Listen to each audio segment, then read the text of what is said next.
Lock and load, John.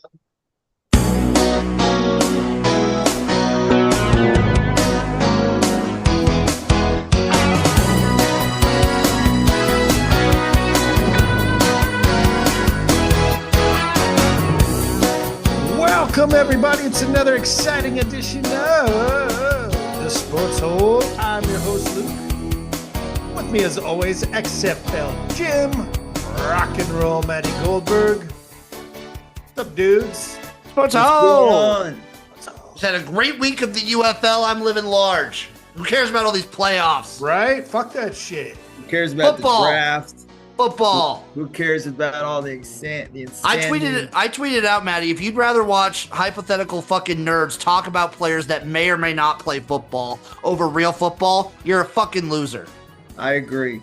Thank you. Wouldn't it be funny if the NFL draft, like without telling anybody, just shit when it was over after the last round, they just shifted right into the UFL draft? That's exactly what happened. Well, not the draft, but they did they shifted into a game.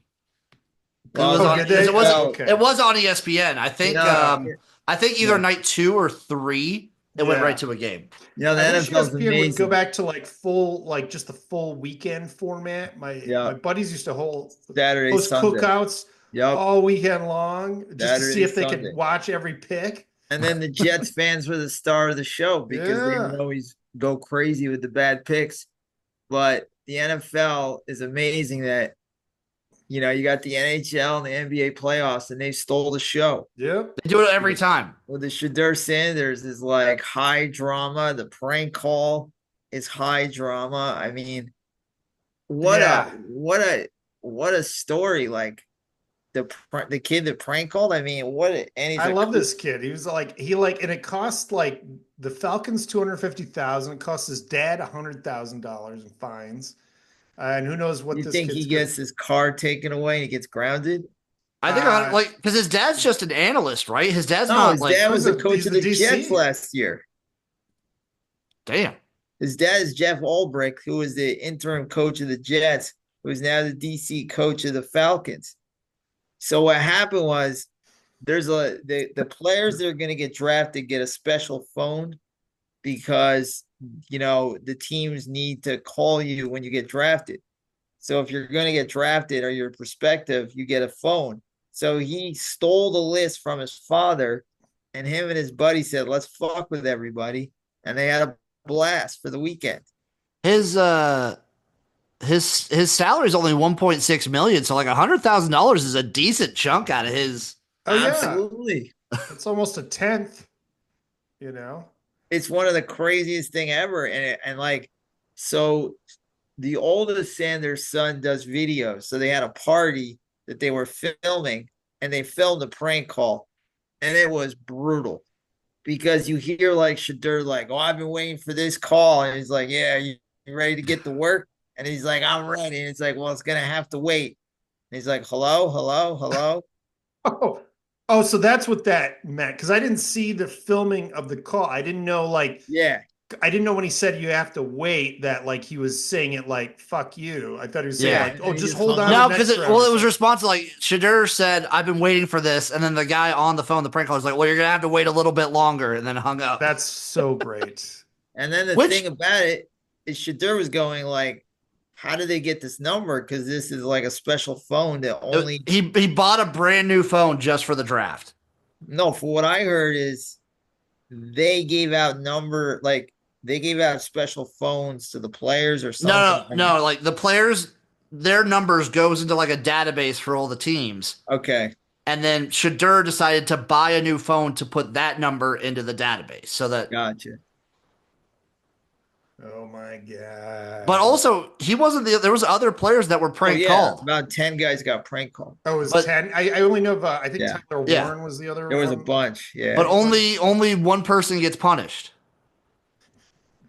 Well, he prank called other people. That was the point. Well, there were different people prank calling, weren't they? Are you sure?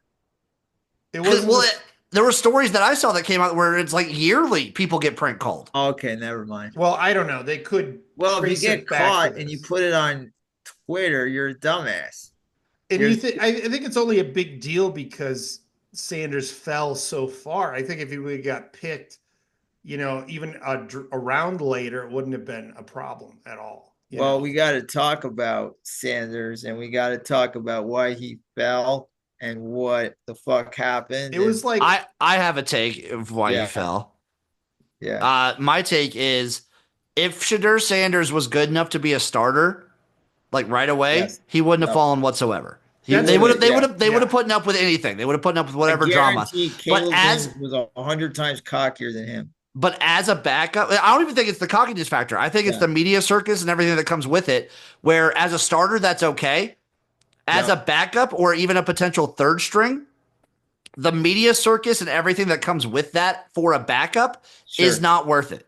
And that's what somebody said. They said that it's kind of been a consensus, I think. They when Tebow's on a team and he's the backup, they interview Tebow first, and it's like a joke, and I get that. Yeah, for sure. Yep. No, I guarantee Colin Kaepernick would maybe still be in the league. I don't know about now, but would have had a job for several more years if he didn't have all the attention with him either, because he had sort of fallen to a backup level. Yep. And probably could have been a backup at any, most places. He would have been a serviceable backup at a lot of spots. Yes, definitely. Yeah. But you can't, everybody's just going to be, that can't be the story. Your backup. The highest level you can reach, like media wise, as a backup is probably Jameis Winston. But they did not see him. Yeah. Like that's probably the limit of what you can do as a backup if people are gonna be like hyping you up.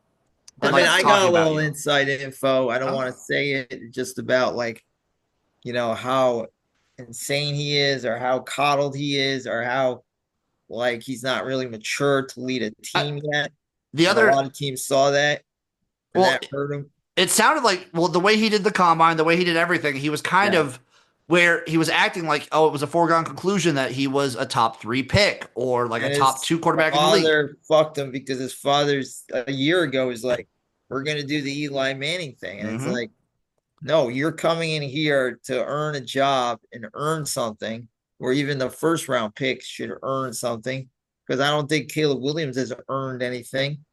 And you gotta earn things, And the other thing you could look at is he's never been coached by anyone but his dad. No. His dad coaches Pee Wee. His dad coaches high school and prep. His dad coached all of his college. He's never been coached by anyone but his dad. It is interesting to see the dynamics between him and his brother. Because I do think shout out Shiloh. Shiloh did a really good job of being a bigger brother. Mature. Good job being a big brother. Shiloh is much more mature. He signed much more composed. Bucks. He signed with the Bucks. Yeah, he signed undrafted talent. You guys, there's a good chance Shedeur doesn't make the team too.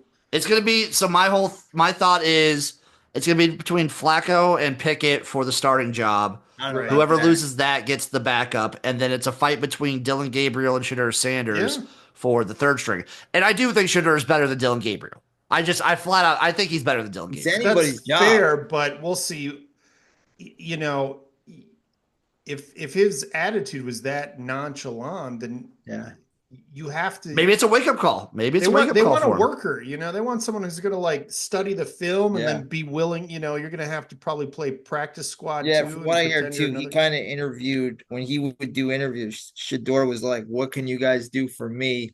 I heard it was real bad with the Giants. I heard the Giants one was real bad. Yeah, Did you guys ever feel bad for him at any point? I didn't feel bad for him, but I did think at a point it was a little ridiculous. Look, it's tough because it's I think obviously Cam Ward was going 1. Yeah. And I wouldn't fault anyone for taking Jackson Dart over him. No. I wouldn't fault anyone for that. Tyler Shuck is like a maybe. I heard he had a terrible combine. Yeah, he did not have a great combine, but again, Shedeur didn't work out at the combine, so I don't know. But but when you get to Dylan Gabriel, I'm just like, come on. Well, I was thinking there's value there. There's value. Didn't feel bad for him though. Shedeur, what he did is kind of amazing because I've never seen a guy have such a bad interview that he falls that far in the draft. And I was like, I would have loved to be in a fly in the wall to hear what he said during the interview because, he's probably not a first round pick, but to go from a second to a fifth, you have to say all the wrong things. Yeah, I was gonna say late second, early third is what I kind of had. Too, that okay, so like 6 quarterbacks were drafted in the first, round last year. I think maybe even the first like 15 picks or something. So all of those teams are set. The market wasn't that high. No, it wasn't. So you had all these teams that already have quarterbacks. You have teams that have drafted quarterbacks in the last couple of drafts that are still working on those quarterbacks. And then then you're talking about, it's just bad. It was a bad market to begin with. It was not the year to be a jackass in your pre-draft. Well, you know what though? He got drafted by the right team because he can still thrive there. They still don't have a quarterback. I mean, that's true. They might try several different people this year, and he could be one of them. But I don't know. Weird thing, weird prank calling. It was weird to watch the videos because, like, it's humiliating. I always thought about Tom Brady because he talks about the draft and how, he just sat around and he just started crying. And he said he carried a baseball bat around his neighborhood, like swinging aimlessly as the picks went by. And you're watching Shedeur and like they had this giant party for him. They like probably catered it. They had celebrities there. It was beautiful. And then not to get picked, it's like so humiliating. Oh yeah, like Tom Brady, like literally was putting together a work resume to just get a normal job. Like, you know whose draft room setup was awesome? Quinn Ewers. Oh yeah, that was the best. Dude, it was awesome. I didn't even see it. Oh, dude, it was like a trophy room. Just mounts and everything behind him. He looked like an evil lair. Yeah. Talk about a guy who maybe made a mistake, by the way. You mean that cost him like millions upon millions upon millions? Yeah. You know what somebody said that was hysterical? There you go. Is his dad the bad guy in Roadhouse? Yeah. It was just hundreds of deer head. Oh yeah. Okay, I see it now. But like, so the thing was what, he didn't get drafted till the 7th round. 7th round by the Dolphins. Right. Good spot, though. He's good spot. Good spot.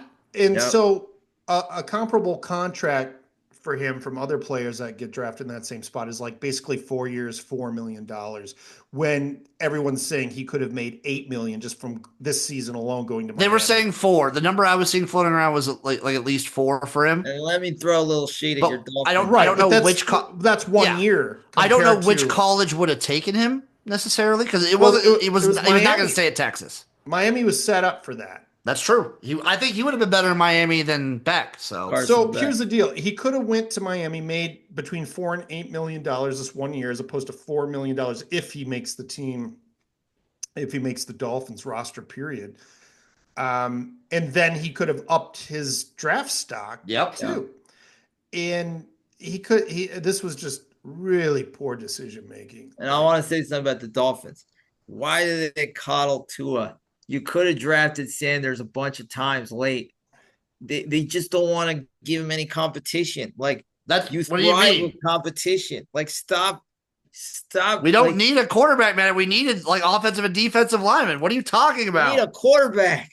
No. All right, fine. Tua is the answer. We don't need a quarterback in this draft. This draft stinks for quarterbacks. Fair enough. Then you're just basically tanking for a new coach. If we're gonna tank, I don't even know if they're going to tank. The Dolphins are in a weird spot, like a lot of teams, where their quarterback is decent enough for them not to tank, but not good enough to like make a deep playoff run. And then you get a new quarterback. How? I mean, we could trade for one, maybe. Well, Shedeur Sanders in round 4 or 5 is not a bad idea because it's like it's low risk, high reward. Get Unless you totally think he stinks. I don't think he's an upgrade. I thought the Giants won the draft, by the way. To get like a big-time defensive guy and a quarterback is a very good job. I think the Bears did pretty good too. I love Luther Burden. I just absolutely love Luther Burden. They got Colson Loveland too, who everybody's like, you overpaid, but fuck it, he's great. He is great. He was so good at Michigan. He's going to be fantastic. You can't really tell the senior year because they didn't really have a quarterback. Yeah. But I love J.J. McCarthy, so I think the Vikings are going to do very well. But the draft was, when there's not a lot of sexy quarterbacks, it's not the most exciting draft. A lot of offensive guards. But if you look at the Lions, their first draft with Campbell, they got Penny Sewell.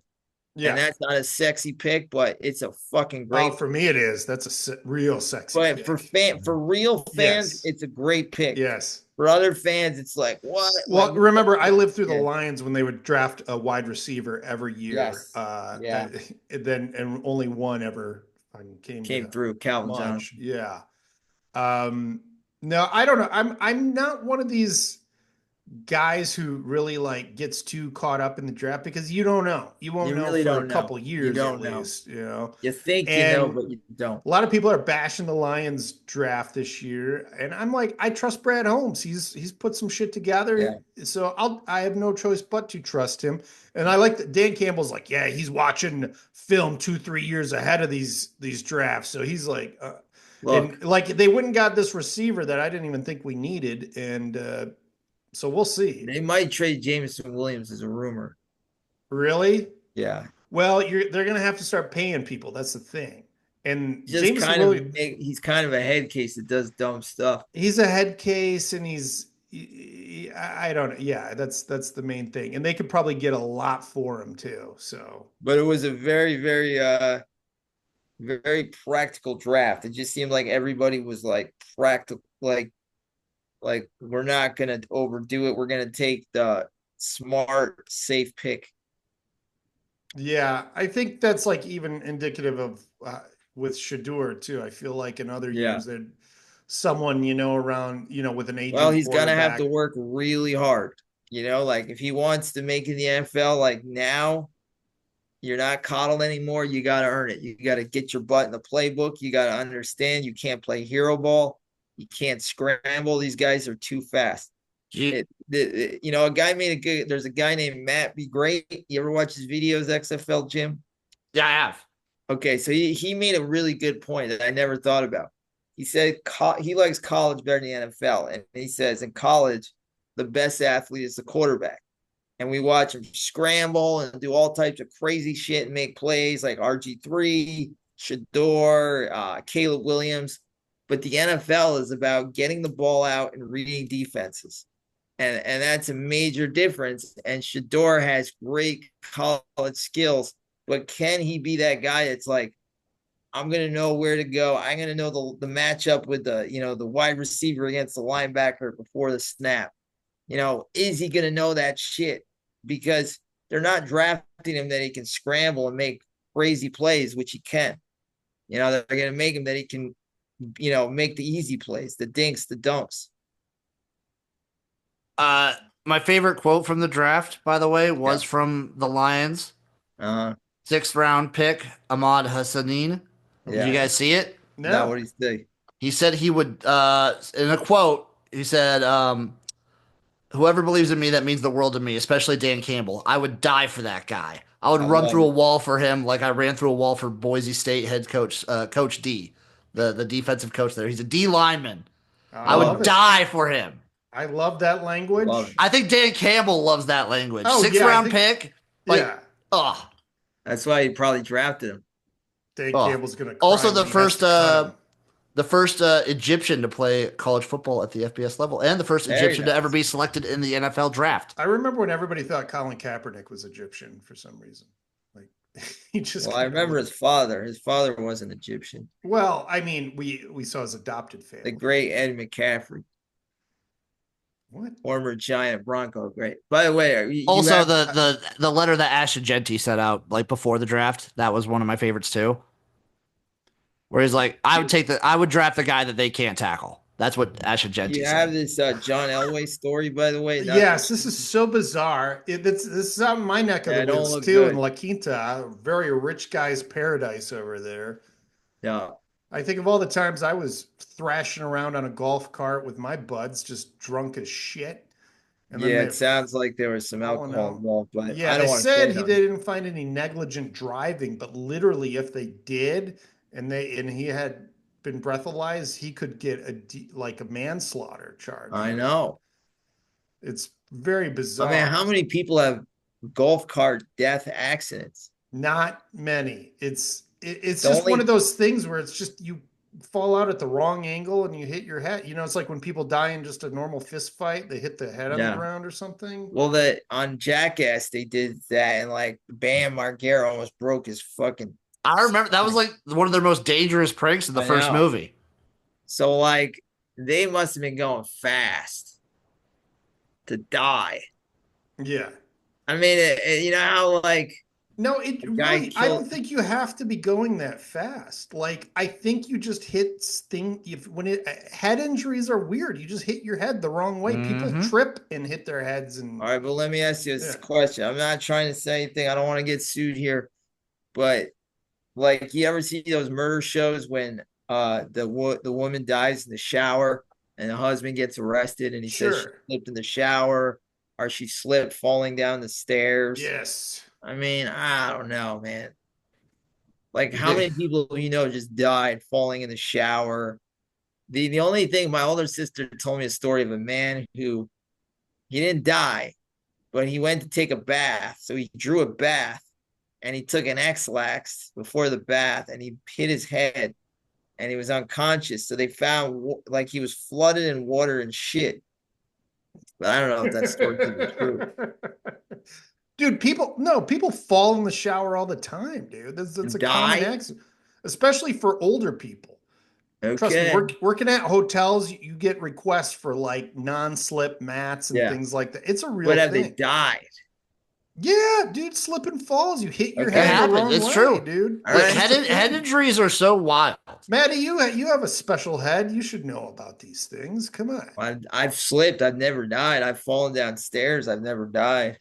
I know, but like it's a sensitive place I though. don't It's want to like, say nothing because I don't know. I wasn't there, so I don't know listen, shit. Maddie's views do not express that of XFL Jim or Luke for the sports hole. We Yeah. cannot be I held didn't say liable anything. I just said it's a little just because Maddie is alleging that John Elway is a sociopath on the golf course killing his buddy. I think they were just That's probably not having what I fun feel. and shit happens. But it's a possibility. Yeah. Yes. We can't rule it out. Or can we? We I Mm. don't hopefully know. can. We'll It's see. crazy what's going on. It's like you can live your whole life as a hero, and now all of a sudden you can be in deep shit. He's gonna get out of it. This is a rich guy's thing. Rich guys aren't going to jail for this.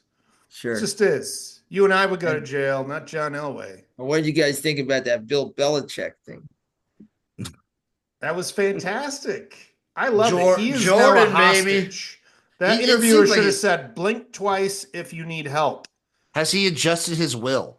I love though how she's Oh, like yeah. the interviewer's like, look at all these Instagram, you're doing yoga, this, that, and it's just like, just answer it like a normal person. He has to do the whole like, I'm a football coach. It's like, you're not a football coach in this situation. These are all over Instagram. Like he was acting like the interviewer had discovered these pieces of media, I know. and was stalking them. But this is all over Instagram. Like it's public. This is how you answer it. You can go, you know what? I've never been that personable person, but getting away from football for a few years, I enjoying other things in life, and this young Jordan is helping me like have fun and be a little sillier, and our relationship is just that. And it would have been fine. But he had to do the whole like, tell us about the Pittsburgh defense, and he doesn't say shit. Now, this girl has taken over. She has her hand elbow deep in his butthole, just controlling him like a puppet. Vagina is intense, boys. It's intense. This is exactly what happened to She's Alec doing Baldwin. tricks on that thing. Yes. If you look at Alec Baldwin now, he just looks miserable. Like he's got these 4 or 5 kids with this. You're stuck. Yeah. I mean, it's just like you think you're just going to hook up with this I girl wouldn't and be have a little surprised. fun. Yep. And then you go Wouldn't back be to being surprised if 70. a lot of his friends are like, yo, like, you might want to like let this go, No, she's in there. She's in there now. This is a cult of one. This is bad. It will not end well for him. Well, hopefully North Carolina will do good. I got big big plans for. I bet North Carolina is pissed off about all this because like they're all in the media now for all the wrong reasons. I know, I Yeah, know. no, it's terrible. It's like, oh, we got this coach, but now he's on a drug. Yeah. Love drug. And that drug is pussy. Yeah. Oh yeah. Did you guys see Jordan Travis is already retiring? Yeah, I thought That's about nuts. it, and when we do Dark Side of the Ring, I have a Jordan Travis Dark Side of the Ring superstar Billy Graham analogy, but I will wait. Oh, okay. But it's Well, I very can't sad. wait. I mean, the other thing about him is I don't think he ever benefited from the NIL. I think he just left college football when the NIL got started. And this is why the NIL was invented for guys like him that like he's got a great future in the NFL and football. And he has this freak, terrible accident that it's all over. Yeah, that sucks. And it's so weird nowadays because you see, with medical technology, a lot of these people bounce back from things they never were able to, even 10, 20 years ago. And now to just have someone's career be over like that is it's pretty rare nowadays. It's a shame. Did you guys see this? So there was a coordinator in the AFC, and they were talking about Jalen Milroe. We lost And one of our guys. what's that? We lost one of our guys. Oh, is Jim gone? Yeah. Can you turn your volume up a drop? I can. It's up. It's up more than usual, Maddie. I feel like Okay. you get a quiet My speaker or volume's up something. the highest, but Really? yeah, Okay, we maybe I can was just X this back out. a few ways. Let me. I'm gonna pause this for one sec. All right, welcome back. Sorry, we lost Jim. We're trying to get him back. Hopefully, he'll be We'll be able to. back. He'll be back. Hopefully, He he'll says jump in. internet's out and he's got 5% on his phone. He's- Or he don't like us no more. yeah, he just decided in the middle of a sentence he doesn't like us. He didn't like the way we talked about Belichick's girlfriend. That's right. He's a big Belichick girlfriend defender, sympathizer. Got the NBA playoffs going on. The Bucks are eliminated, just wasting years of Giannis. Tyrese Halliburton's dad ran on the court to taunt Giannis. They got in a fight. You think Giannis is done in Milwaukee? Is it time to move on? I don't know. I mean, You have stars in their it's easily prime, and you're just fixable. I wasting them. mean, Usually, it's time to yeah, move. but he does that. It's not like you wasted him. You got a ring. Right, How many but guys get multiple they rings? could have more rings. That is true, but he has a ring. So they didn't wait. Like if he didn't win ever, like Josh Allen is being wasted. Okay. Who is this guy? I know, right? Jim They is just asked, back, do you think baby. Giannis is being wasted in Milwaukee? I said Josh Allen is being wasted. If you have a ring, you weren't really wasted. I mean, Yeah, I get it. I don't think wasted is the right word. It sucks that he's probably his last game. Yeah. Like it sucks as a fan probably, but I wouldn't say wasted. Like if he had never won a ring, then he would have been wasted, and all the fans would have been like, "What if?" So here's what I heard about Halliburton, and I got this from the horse, Brian Windhorst. Yeah. He said they did a thing where they polled 100 NBA players anonymously. They said, who's the most overrated player on the NBA in the NBA? And they said Halliburton. He won. So he wanted people to eat some crow yesterday. And I wish they won with a little more class, but they still got the W. They celebrated like they won the championship. My God. I know. They were like jumping on the announcer's booth. And Giannis is the classiest guy in the NBA. You're not going to meet a classier guy who handled it like with class, right? Where he calmed everything down. He hugged everybody where he didn't have to because you just lost. You're pissed. You blew a 6-point lead. So I mean, but yeah, I kind of feel. Well, as far as the Halliburton thing, I think he's been injured all year too. Yeah. And that's why he wasn't performing like he was last year. But as far as Giannis goes, it's like when you bring in Doc Rivers, I feel like that's it. Like that's the last thing you can try. Sure. Yeah, I mean, he's gonna probably get another job somewhere else. Oh yeah, and he will coach every team. And he's only got that one championship with the Celtics. He probably should have had more. They had a few injuries. Yeah. But he kind of underachieved with the Clippers. They had some 3-1 series leads.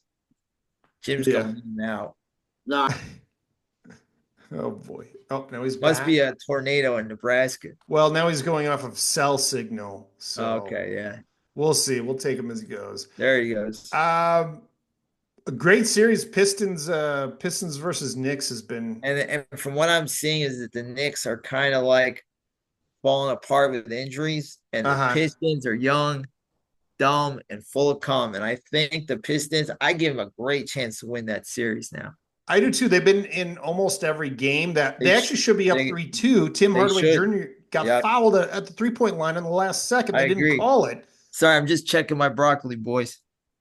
That's right. I agree, though. I'm coming in for the Pistons talk, and I do agree. The Pistons should be up. They're fighting hard. It's a great series. No, we've had a couple good series. Can we stop with the play-in games? Can that be because I feel like both teams that lost the play-in are just getting obliterated. Like the 8 seed, those series suck.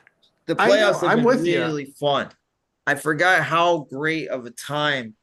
Like my favorite time is October. They got baseball playoffs, NFL, college football.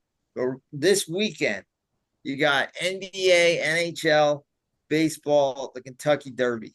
Soup and Sandwich is going to take it at 30-1. Did you talk about the Leafs potentially choking away the series? They love to do that. I mean, it's like certain teams are going to do certain things, and this is their MO, I love it. It's hilarious to me. All right, man, you don't want to play those extra games. That's the other thing. It's like, even if you do win this series, you're playing extra games. So it's like you're wasting energy and bullets. You want to conserve as much energy because you're going to have to play some grueling 7-game series with a lot of overtimes coming up. So to not get out of the first round and have to play these extra games is just shitty, piss poor, man. We got Nuggets and Clippers. Been a great series. Yes. As well. Warriors, just too much experience for Houston. Houston is a team on the rise. They're about one player away, though. They need some veterans. They've got a lot of great young guys. They need some vets, though. You know what I'm loving about that series? What's that? It's like you're watching like the Warriors as old veteran Grizzly guys. Yeah. Like they're not as talented, but they're like, we know psychologically how to beat these young guys. Like today they were going to lose, and I could tell that they were saving up for game 6 because they're like, we'll give them this game. But they started beating the shit out of them at the end of the game and getting them like ruffled up. And I'm like, this is psychological, man. This is getting them all flustered for next game. They know exactly what they're doing. And, the veteran. This is what Houston needs to do. Steve Adams is on that team, right? Yeah. They need him just to go knock out Draymond's teeth. Well, that was the thing. And set that fucking tone. The thing is, we're young, but we ain't fucking bitches, all right? The thing is, once you get into the mode where you should reset Draymond's teeth, he's already won. He's in your head. Exactly. I mean, he's in your head, dude. No, it's trust me. This is the only you need to pump up your team though. It's not it's more of a proactive thing than a reactive. Also, thing. Did he get the most fouls humanly possible without having to exit the game? There was some technicality. He had 5 fouls, a technical and a flagrant. Yeah. The thing about it amazing is when they talk about the 84 championship, which is one of the best, Celtics versus Lakers. Lakers were going to win that series until McHale fucking slam dunk Kurt Rambis. And the Lakers said, we started trying to fight them instead of beat them after that. They got in our head. And so, they got, Golden State's the one getting in Houston's head. You'll see game 6. No, I understand that. But I'm just saying, you gotta do something to fucking hone your team. I get it. Jalen Green's not there yet, unfortunately. No. That's just going to be the case. They need to they got a lot of assets. They can go get someone in the offseason, maybe Giannis if they want, but they got a lot of assets there in Houston. You know what the beauty of the NBA is? It's a pass the torch sport. So like the Sixers beat the Celtics. They passed the torch to the Celtics. The Celtics beat the Sixers. The Pistons beat the Celtics. The Bulls beat the Pistons. Yeah. And it kind of goes like that. And Houston is, they're not ready. Eventually Golden State and the other teams will pass the torch to them because they're got a lot of young players. But until then, they are what they are. No, it's going to be interesting. I'll be curious to see how OKC continues. That's another young, talented team with not a lot of vets. I think last year was their learning year. Yeah, I think so too. I agree. So they're going to make a run. I'm grabbing my Brock. How many more years of Curry do you think we have left? 3. Yeah, I mean, I liken him to Reggie Miller played late. Reggie Miller played I think until into his 40s. Because he's still so damn fun to watch, dude. If you are in shape, cardio is a big thing of his game. So if you're willing to run around, go off screens, and you'll hit those shots forever as long as you got some legs in you. Maddie, how late did Reggie Miller play? He played into his 40s. He played late, man. I don't know exactly. By the way, I used to eat Burger King every night. This is my dinner. Oh, that's right, man. Did you roast it or how'd you cook it? You just put it on the oven. You're like Belichick. Yeah, you put it in the oven, right? Belichick should have been doing without the girlfriend. Eating right, yoga. At least put it in the oven and roast it. Oh, what an animal. At least put it in the oven and roast it. Head of broccoli. Burger King. I used to all intact. Not even what was your digging in like an apple. What was your Burger King order? Okay. This is embarrassing. I always like the classic chicken sandwich, plain. Great move. Fries, Coke. 2 plain hamburgers with nothing on them. And maybe what do you mean nothing on them? Just burger. Maddie is the most basic bitch. No, so just burger and meat. That's it. No condiments. Dude, so annoying when I go to places. I'm like, I want a roast beef sandwich. You don't eat mayonnaise or anything? No. So they go. You just want the meat in the bun, and you have to say naked sometimes because restaurants know it's naked. But they're like, so you want mayo on? I'm like, no mayo. No, I'm gonna make it as easy as possible. Just meat bun and. Our meat and bread. That's it. So you just get these things that they're just dry as hell. But I like ketchup. Okay, now the broccoli makes sense. You're eating just like the blandest food possible at Burger King. Jim, I'm gonna live forever. Nah, I believe you and I respect it. My whole thing is if you're gonna eat if you're eating that way at Burger King, you might as well just eat like a thing of broccoli because it's basically the same flavor. Yeah. Someday you'll get that's a very good point, Jim. Hey, I cooked in, man. I made steak bites. I made homemade steak bites last night. So. I still eat a steak once a week. And you guys might be excited. I think in the off season of the UFL, we might be bringing back Cooking with Jim. So those streams might be coming back. Those were fun. I like the ones where you're just fucking hammered and you're just doing God knows what to food. Mm-hmm. Those will be the streams. It'll be fun.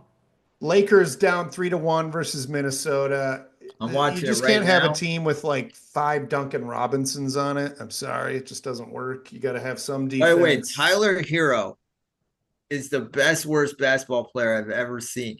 Yeah, I've never seen a guy with such skill who has such bad basketball instincts. He's saw Miami have a 3-on-1. He's still young. He somehow managed to pass the ball to the corner where a guy was covered, and you're like. You just turned a 3-on-1 break into he's like the anti-Larry Bird. Tyler, don't be a hero. Don't be a hero. All right. Maddie, do you want to give us a quick hockey roundup? Yeah.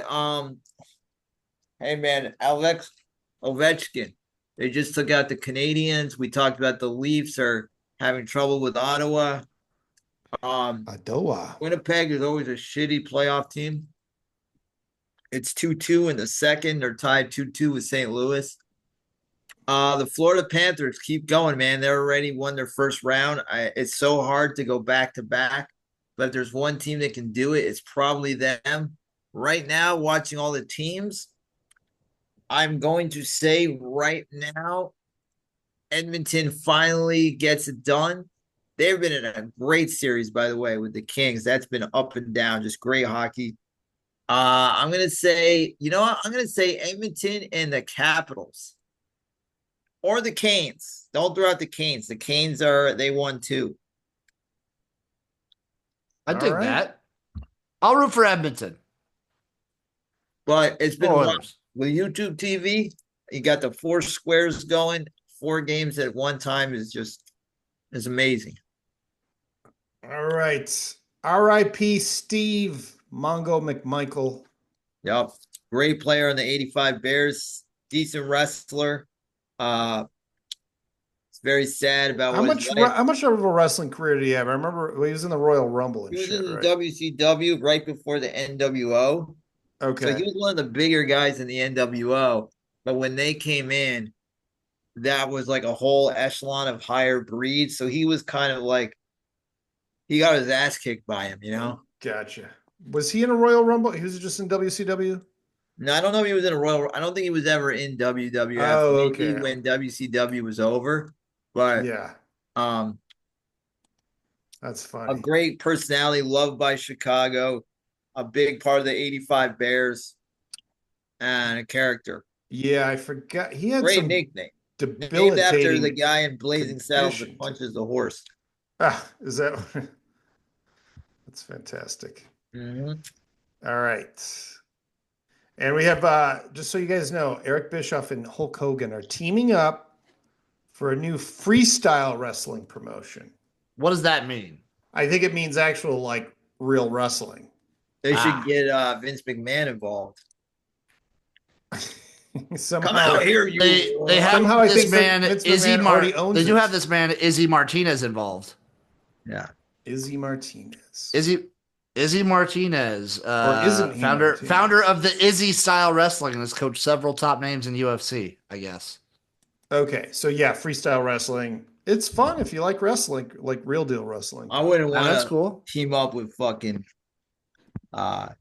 Bischoff. Yeah, our what's it called? Hogan or Terry. Hogan. Yeah, Terry Bollea. Yeah. All right. Are we ready to traverse, guys? Are we ready to make that journey today? I think so.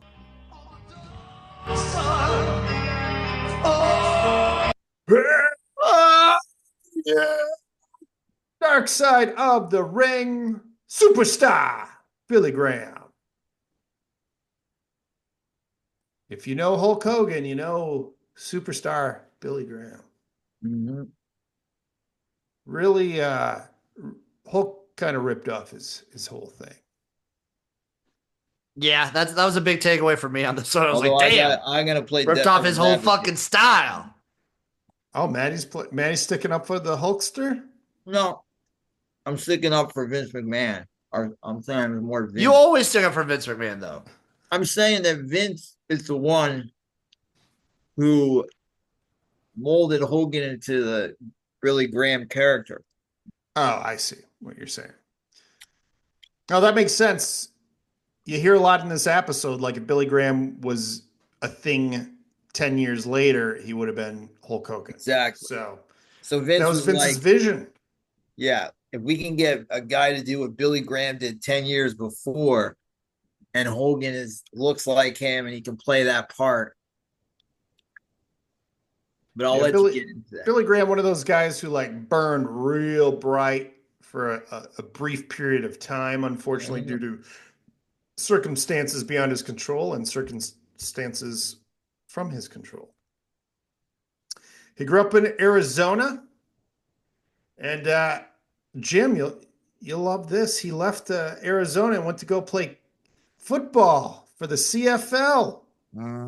Didn't make the team, but somewhere in Canada, he worked. He got in touch with Stu Hart and trained wrestling. Got good at it. He headed to LA, takes on the moniker Superstar Billy Graham after the famous pastor Billy Graham. So that was always confusing for me as a kid because the pastor was very famous. Superstar Billy And Graham. then he was superstar Billy Graham. And he also trained at Gold's Gym with Arnold. A lot of pictures of Arnold holding Billy Graham's kids and things like Mm-hmm. that. Very cool story there. And he actually was an evangelist when he was younger too. So he kind of used that speaking power in his promos, and he was fantastic on the microphone. Yeah, it was pretty good. He had a great look as a baby face. Absolutely. He kind of, who actually, when I look at a lot of his stuff, I actually see a lot more Jesse Ventura I too. see it. I I see can it. see There's that. a lot of the sort of the hippie angle there because a lot of his, Also, if you have a dark side of the ring bingo, one of the bingo things has to be played football in Canada, met Stu Hart when he couldn't play anymore. who else was that, Maddie? Ryan Pillman. It's funny. The Rock. Yeah. Did The Rock go play There's this like year? Calgary, I think. there's I think he like played Calgary for a little bit. Vince McMahon fucked him over. Yeah. Went to train with Stu Hart, drugs, Yeah. steroids. Stu Wife Hart or Vern Gagne. wife who loves him, but he was shitty to them. Yeah. Kids who love them, but he was shitty to them. So he he became a huge thing in New Yes. York in Vince McMahon Sr.'s territory. Mm-hmm. He got the belt from New York legend Bruno San Martino. Yep. And so these guys, this thing was were selling out Madison Square Garden every month. And he loved that limelight. And then he meets a younger girl and divorces his wife. That's how it goes. Classic Yeah. move. Classic move. And then really doesn't have much to do with his children after that. We'll bring that up later on. Yeah. Of course, and then the pills start. He overdoses several times. So eventually the thing with Vince Sr. is the New York territory insisted that a babyface hold the belt. So pretty much, I forget the full timeline of how long he had that belt, but He kind of was like Austin, where Austin was a bad guy, yeah, but Austin was loved so much that they had to make him into a good guy. yeah, And that's like way ahead of its time when you're a bad guy, but you're so popular that people are rooting for you as a bad guy. yeah. Everybody loved him, even though he's a bad guy, which is not a very common thing during that era. They eventually he was forced to give up the belt to Bob Backlund, who at that time was, as someone quoted in the show, his promos were drizzling shit. It's kind of weird because Bob Backlund was pretty boring back then, but then he kind of became this oddball character Yeah. later on. Well, I liked his when he became a bad guy and he was like, "You kids, you and your rock and roll music and your premarital sex." Disgusting. So basically, shortly after he loses the belt, he just spirals out of control. Like the guy was like, he needed all that fucking attention all the time. And he just didn't know what to do with himself. He starts running a lawn care business. Yeah. I mean, could you imagine if you looked outside and The Rock was mowing your lawn? Well, I think the thing what he had Bret Hart disease, where you believe, that you are really the champion. You don't realize that like you're the champion because maybe that's what Stu Hart teaches at his school. I guess. Maybe. You are the champ. I mean, he deserved to be the champ. That's what sucks. So I can side with him for that. But you have to, you just keep working. That's the only thing. You keep doing your thing. Go to a different territory or whatever you got to do, like every other fucking wrestler does, and you go do it. Mm-hmm. Bottom line. So then he goes to he comes back and goes to the WWE. he's high on pills. He's like high as shit cutting promos, barely just talking through them, which is a big departure from his more over the top promos. He's using this judo moniker. He's like emaciated. He has like half the muscles he used to have. And then he leaves again. And that's when kind of Hogan steps in and sort of rips off that character. Yeah. He And was that's the pissed thing, too. because when I watched the Vince documentary, they were very blatant that, Vince created that Hogan character. So I felt like what Vince did, he saw obviously the superstar Billy Graham blueprint. Yeah. There was a lot of verbatim of stuff Hogan would say too, like Yes. the 24-inch pythons and all that fun shit. Ripped And directly. I don't think Hogan's smart enough to come up with his own shit. Yeah. No, that was back before the internet, so you could rip off anybody back then. Yeah, no one gave a you. It'd be so hard to figure it out too, with how regional everything was. Yeah. Oh yeah. Especially since the guy hadn't been relevant for like 10 years. And there's territories, so everything is like spread out, and nobody's like in a certain place or on TV every week is the same. Oh yeah. Yeah, you could get away with a lot of shit back then as far as ripping off people's characters and whatnot. And then when Vince goes through the steroid trial, Billy Graham, just like testifies against McMahon, saying basically him and that Dr. Zahorian, who we've talked about that before on. Well, he was mad that Hogan kind of shit on him. Yeah, so this is sort of his revenge. And he lied. Yeah. Usually when Vince goes, that's not true. Usually I was getting to that because before that, though, Hogan was on Arsenio Hall and talked during the steroid crisis, and he's going, "Oh yeah, apparently this old school wrestler Billy Graham or something, like he's just making up all these lies. He just didn't cut it, so he's making up all these lies, And then Billy Graham goes on Donahue and just like blatantly lies about he's like, yeah, Hogan did all those steroids. I injected him like 6 dozen times myself. Yeah. And Vince is like, that's a lie. And when you hear that, you're like, of course it's true. Well, no, I don't think it was. No, I know he lied. He admitted he lied. Right. Yeah. But I'm saying I would always believe I would never believe Vince. No, it was funny seeing Vince being the pearl clutching, like straight lace guy. Like, no way, that's not true. You know it, you scoundrel. And then back to his kids. His kids fucking hated him. Yeah. And then basically they all said "I love you" to him at the end. I was gonna use the Jordan Travis thing, all about timing in life. Yes. Because here's a guy that was, first,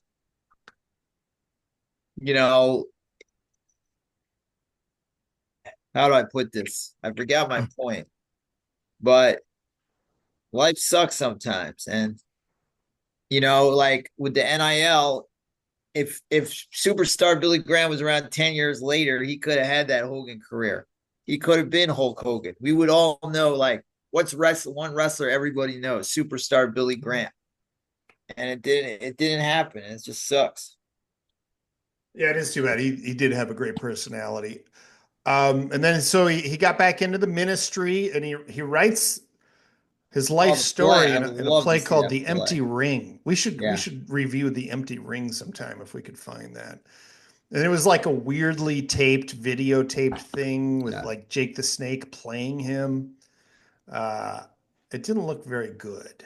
I'll just say that. Oh, I would love to get the script.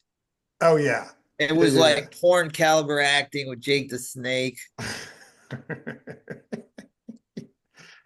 We could find that someday and we can reenact it. Fucking I'll reenact it, Maddie. I'll do it. Do a table read. Yeah. Yes. Ring. I want to play the Vince character. Maddie, you should get some of your celebrity friends. That's a lie. Yeah. We'll do a fundraiser for charity.